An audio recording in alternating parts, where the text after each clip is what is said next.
Procura a pessoa mais bonita do teu lado. Se não estiver do lado direito, está do lado esquerdo. Achou ela?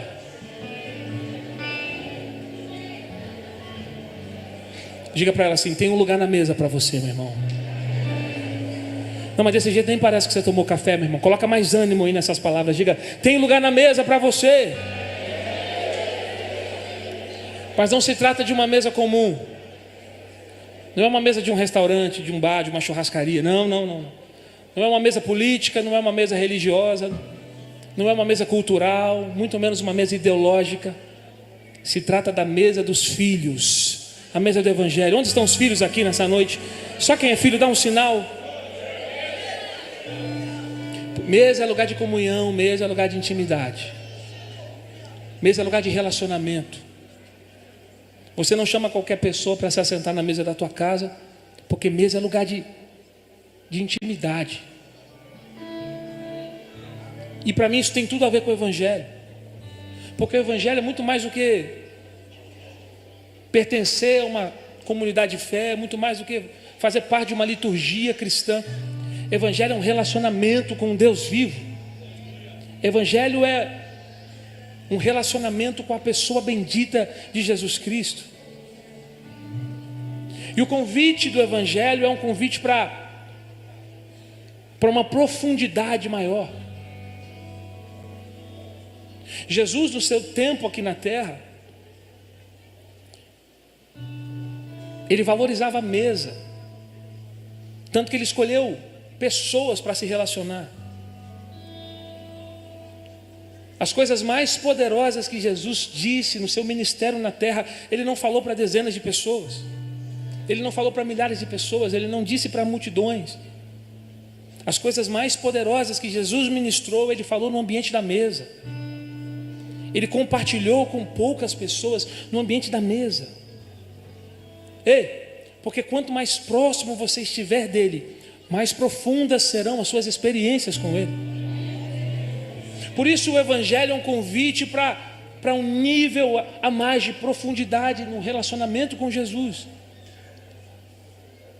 Jesus compartilhava coisas poderosas na mesa, porque mesa é lugar de alinhamento, mesa é lugar de cura, mesa é lugar de convergência, mesa é lugar de avivamento. Você não vai ver Deus fazendo grandes moveres usando muita gente. Entenda o que eu vou dizer? Você não vai ver na história Deus precisando de muita gente para realizar grandes feitos. Pelo contrário, você vai ver Deus usando pequenas pessoas, pessoas anônimas, pessoas simples, pessoas comuns, para realizarem grandes coisas através do nome dele. E para mim avivamento é muito mais do que a gente espera um avivamento. A gente espera um avivamento coletivo, quando na verdade o que precisa acontecer são avivamentos individuais. A gente espera que o avivamento vai vir de um movimento, a gente espera que o avivamento vai vir de uma reunião com milhares de pessoas, a gente espera que o avivamento vai vir de um movimento na faculdade. Pode até ser que sim, mas o avivamento genuíno é o coletivo de vários avivamentos individuais. Porque o Evangelho tem a ver com intimidade. Jesus priorizava a mesa porque ele entendia que quanto mais próximo as pessoas estiverem dele, mais profundas serão as experiências. Por isso ele pergunta para os discípulos: quem a multidão pensa que eu sou? Pedro se levanta e fala: Jesus, eles não sabem quem você é, não sabem. Jesus faz outra pergunta: tá bom, Pedro, e você? Você sabe quem sou eu? Pedro responde imediatamente: claro que eu sei, Jesus, tu és o Cristo, Filho do Deus vivo. Ah, Pedro, não foi carne nem sangue que te revelou isso, mas o meu Pai que está no céu. Sabe por que a multidão não sabia quem era Jesus? Porque não dá para conhecer Jesus de longe. Sabe por que a multidão não sabia quem era Jesus? Porque a multidão tinha uma visão superficial de Jesus. A multidão não tinha intimidade com ele, por isso não sabiam quem ele era de fato. Sabe por que Pedro tinha certeza de que Jesus era o Deus encarnado? Sabe por que Pedro tinha acesso à revelação do Cristo, Filho do Deus vivo? Porque Pedro se assentava à mesa com Jesus. Pedro se relacionava com Jesus. Você entende o poder do relacionamento com Ele? Enquanto a multidão conhece Ele de longe, eles não sabiam quem Ele era. Achavam que Ele era mais um profeta. Mas Pedro, por andar com Ele, Pedro, por se relacionar com Ele, Pedro tinha certeza, Pedro tinha acesso à revelação de quem realmente Ele era. Quer saber quem Jesus é, meu irmão? Anda perto. Quer saber quem Jesus é? Se aproxima mais dele, se assenta na mesa. Sabe qual é a boa notícia dessa noite? Tem um lugar na mesa para mim e para você. Aleluia. O sangue de Jesus nos garante lugar a essa mesa. Nenhum de nós aqui éramos dignos de nos assentarmos à mesa, mas o sangue inocente derramado da cruz do Calvário nos torna hábitos a sentarmos à mesa. Se você perguntar para o meu filho mais velho qual é o lugar mais importante da casa, ele vai responder imediatamente: é a mesa. Porque na casa dos meus pais a gente não aprendeu esse costume, infelizmente. E não foi por maldade. Meus pais vieram de contextos muito simples e limitados demais, e por isso não priorizavam a mesa na nossa infância. Mas é engraçado porque não é porque começou ruim que precisa terminar ruim. Ei, pega essa palavra. Não é porque começou de qualquer jeito que vai terminar de qualquer jeito. Eu fui crescendo, conheci a minha esposa, e lá na casa dela era só ela e a mãe. O pai dela tinha morrido já há muito tempo. E a minha casa era uma casa cheia. Eu tenho 2 irmãs, pai, mãe. Tenho primos também que viviam no mesmo complexo. Mas mesmo tendo a casa cheia, a gente não tinha costume de valorizar a mesa. Quando eu cheguei na casa da minha esposa, ela e a mãe dela, as duas, adivinha, priorizavam a mesa.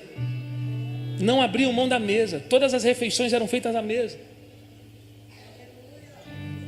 Você precisa louvar Jesus, porque Deus sempre vai te dar uma oportunidade de corrigir suas rotas, meu irmão. Deus sempre vai te dar a oportunidade de corrigir o seu percurso. Quando eu conheci a minha esposa, eu tive acesso à mesa e entendi ali o valor da mesa.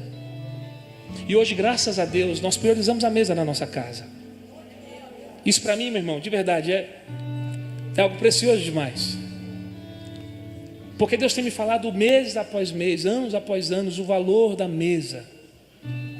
Só que muita gente ainda não valoriza a mesa. Muita gente ainda abre mão da mesa na primeira oportunidade. Muita gente ainda negocia a mesa. Mas por favor, não trate de forma comum aquilo que é sobrenatural. Vou de novo, não trate de maneira comum aquilo que é sobrenatural. Mesa é um lugar sagrado, mesa é um lugar de Deus. Jesus compartilhou o plano de salvação na mesa. A primeira ceia aconteceu na mesa. Ei. E o Senhor começou a ministrar no meu coração a história de um menino que tinha mesa e abriu mão da mesa para viver uma aventura. Um menino que tinha tudo, mas abriu mão de tudo para viver uma pseudo-liberdade. Um menino que ninguém sabe o nome, porque ficou conhecido na história pelos erros que cometeu. Imagina que triste. Alguém ser lembrado na história pelas más escolhas que fez ao longo da sua vida. Filho pródigo. Alguém que tinha mesa, que tinha família, e um belo dia abre mão disso tudo. Deixa a mesa para viver uma aventura. E no afã de ser livre, acabou se tornando escravo da sua própria vaidade. No afã de ser livre, acabou se tornando escravo do seu próprio ego. Um belo dia ele olha para o pai e diz: pai, eu quero parte da minha herança. Infeliz. Porque a partir do momento que ele pede parte de algo, ele deixa de ser parte de algo. Mas ele estava tão cego pela vaidade, pela cobiça, que para ele o ter era muito mais importante que o ser. Por isso ele pede ao pai parte de algo. Ele quer parte. Ele quer parte. E por querer tanto aquela parte, ele deixa de ser parte de algo. Mas ele não sabia que longe da mesa, as pessoas não valorizam aquilo que nós temos de fato.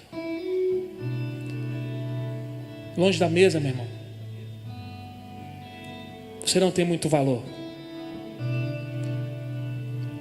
Longe da mesa, você é mais um na multidão. Quando você perde parte de algo e deixa de ser parte de algo, você está num caminho sem freio a um desastre. Esse menino sai de casa, vai para uma terra distante, e ali ele gasta tudo com irresponsabilidade. Você conhece a história?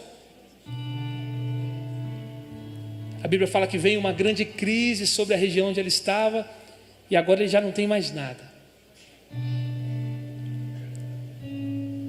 Como para ele o importante era ter, agora ele não tem mais nada.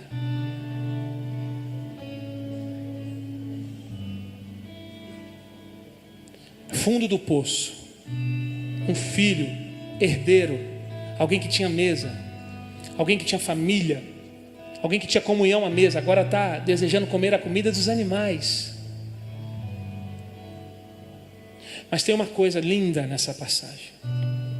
Esse menino para mim foi corajoso. Por quê? Teve coragem de enfrentar o pai e dizer: pai, eu quero ir embora. Teve coragem o suficiente para virar para o pai e dizer: pai, eu quero ir embora, me dá minha parte, vou viver do meu jeito. A pior escolha da sua vida, sim, mas pelo menos foi corajoso. Corajoso para dizer o que pensava, corajoso para fazer aquilo que estava no seu coração. Por mais errado que ele estivesse, ele teve coragem. Só que não adianta ter coragem para fazer as escolhas erradas, porque coragem sem propósito, meu irmão, é loucura. Coragem sem direção é loucura. Mas o que prova para mim que aquele jovem era corajoso de fato é porque ele teve coragem para sair, mas também teve coragem para voltar. E posso te dizer, é muito mais difícil voltar. Meu irmão, se é preciso coragem para sair, o caminho da volta é muito mais difícil. Mas sempre haverá um lugar na mesa para quem tem coragem de fazer o caminho de volta. Ele começa a pensar e falar consigo mesmo. A Bíblia fala que ele cai em si e diz: o que eu fiz da minha vida? Na minha casa, até os trabalhadores do meu pai têm mesa farta e eu estou aqui, passando fome, desejando comer a comida dos porcos. Quer saber? Eu vou voltar. Só que uma coisa me chama a atenção: em nenhum momento da história você vai ver o pai saindo atrás do menino. Em nenhum momento da história você vai ver o pai deixando tudo e indo atrás daquele jovem, por mais errado que ele estivesse. Eu tenho 2 filhos e só um pai sabe como nós planejamos o futuro dos nossos filhos e nos preocupamos com os nossos filhos. Eu fiquei pensando, por que o pai não vai? Por que o pai não vai atrás desse menino? Eu comecei a ler aquela passagem e vi que Jesus ali, em Lucas, está contando uma parábola. Mas essa parábola, ela não começa com a história do filho. Essa parábola começa com a história de um pastor que tinha 100 ovelhas. Depois ele fala de uma mulher que tinha 10 dracmas. Só então ele vai falar de um pai que tinha 2 filhos. O interessante é que não são 3 parábolas isoladas. O interessante é que Jesus quer contar uma parábola com 3 partes. Primeiro ele fala do pastor que tinha 100 ovelhas, depois ele fala da mulher que tinha 10 dracmas, e depois ele vai falar do pai que tinha 2 filhos. Mas o interessante é que todo mundo está perdendo algo. O pastor perde uma ovelha, a mulher perde uma dracma, o pai perde um filho. Mas o pastor sai atrás da ovelha em busca da ovelha perdida. A Bíblia fala que quando ele a encontra, ele coloca sobre os seus ombros e volta ao aprisco. Quando chega no aprisco, comemora. Chama os amigos para se alegrar. A mulher que perde uma moeda, a Bíblia fala que ela varre toda a casa de forma diligente em busca daquela moeda. E a Bíblia fala que quando ela encontra a moeda, ela chama suas amigas e celebra. Já o pai, o filho pede para sair.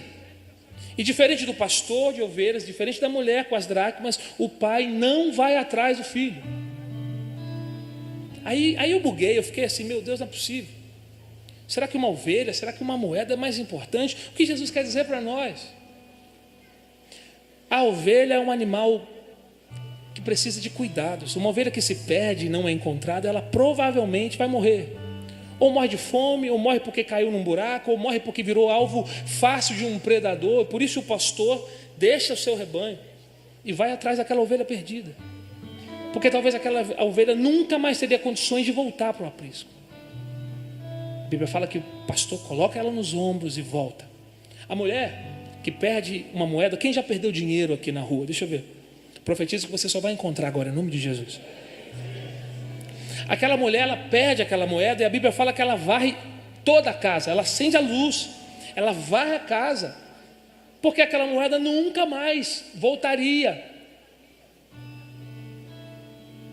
Aquela moeda não criaria pernas sozinhas e simplesmente voltaria junto às outras.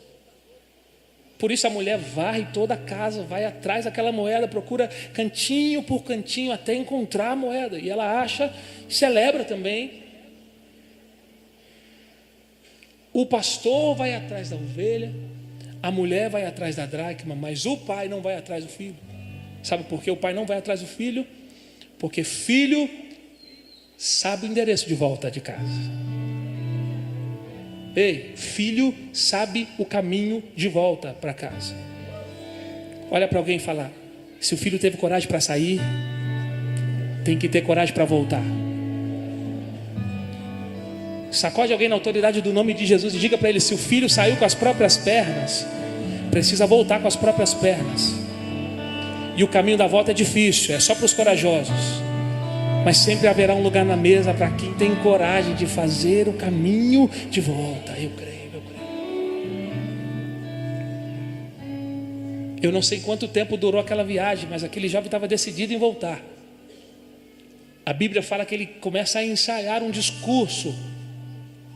Ele diz: quando eu chegar diante do meu pai, eu vou falar: pai, eu pequei contra os céus, pequei contra ti.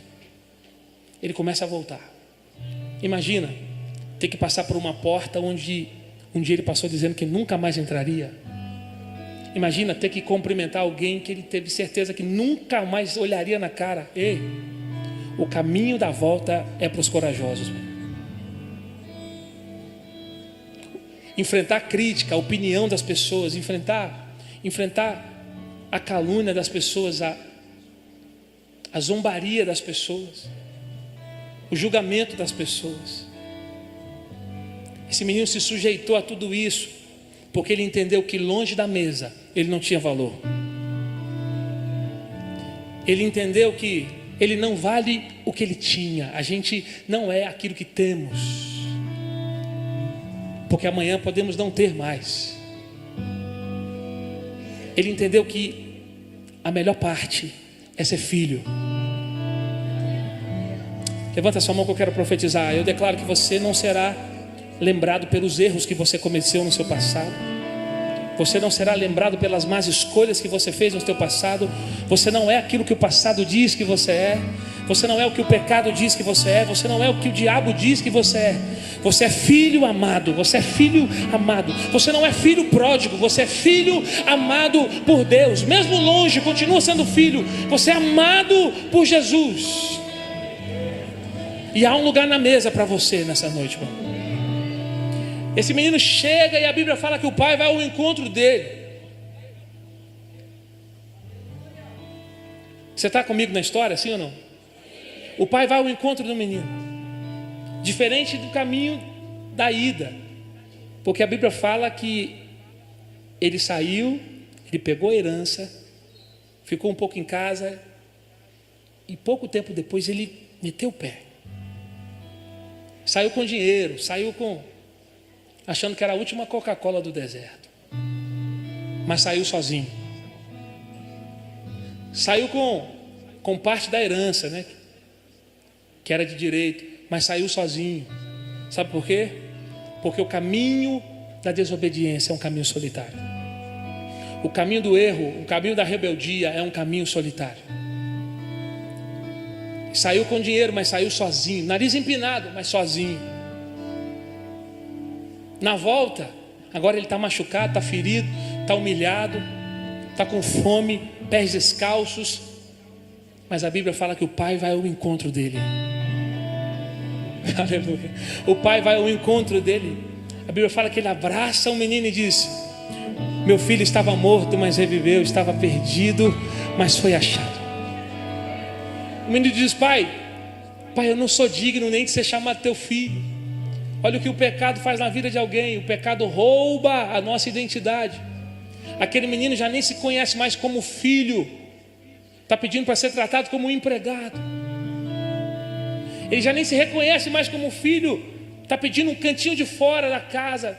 Tá bom, pai, vê um canto de fora para mim, um cantinho do lado de fora da casa para mim, já está bom, já está bom.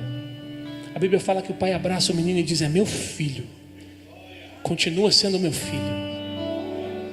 Fez escolhas erradas, é meu filho. Andou por caminhos duvidosos, é meu filho. Porque eu nunca vi pai deixar de ser pai, meu. Nunca vi filho deixar de ser filho.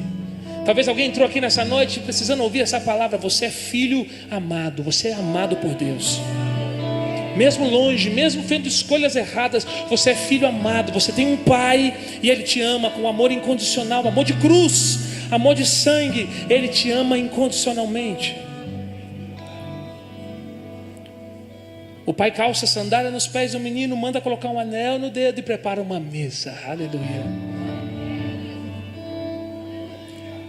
Tem lugar na mesa, tem lugar na mesa, tem lugar na mesa. O irmão mais velho fica sabendo da história, vê um movimento em casa, pergunta para um empregado: o que está acontecendo lá em casa? Teu irmão mais novo voltou. Irmão mais velho significa autoridade, significa maturidade. Quem deveria se alegrar junto com o pai, quem deveria celebrar a volta do irmão, agora está indignado. Quem deveria ser o primeiro a estar na porta junto com o pai para receber o irmão, a Bíblia fala que está indignado. Sabe o que é isso? É a voz do irmão mais velho. Sabe o que é isso? É vozes que querem aprisionar você no seu passado de erros. Vozes do legalismo que querem condenar você o tempo inteiro. Vozes que querem lembrar você de um passado sombrio, de um passado cheio de más escolhas, cheio de erros. Ei, pare de ouvir vozes que querem te aprisionar no teu passado. Ouça o que o pai está dizendo. Ele está dizendo: é meu filho amado. Ouça o que o pai diz a você nessa noite. Ele está dizendo: você continua sendo filho, você é filho amado. E como filho, há um lugar na mesa para você. Aquele menino tinha certeza que quando chegasse diante do pai, ia receber uma bronca. Tinha certeza que quando chegasse diante do pai, ia ouvir um sermão. Mas a Bíblia fala que ele não foi recebido por dedos apontados, ele foi recebido por braços abertos. Meu irmão, escute isso. Minha irmã, nessa noite não tem dedos apontados para você, nessa noite tem braços abertos. Nessa noite não tem dedos apontados aqui, nessa noite tem mãos estendidas. O pai está dizendo: meu filho estava morto, mas reviveu. Estava perdido, mas foi achado. E como filho, há um lugar na mesa para você. Se coloque de pé em nome de Jesus.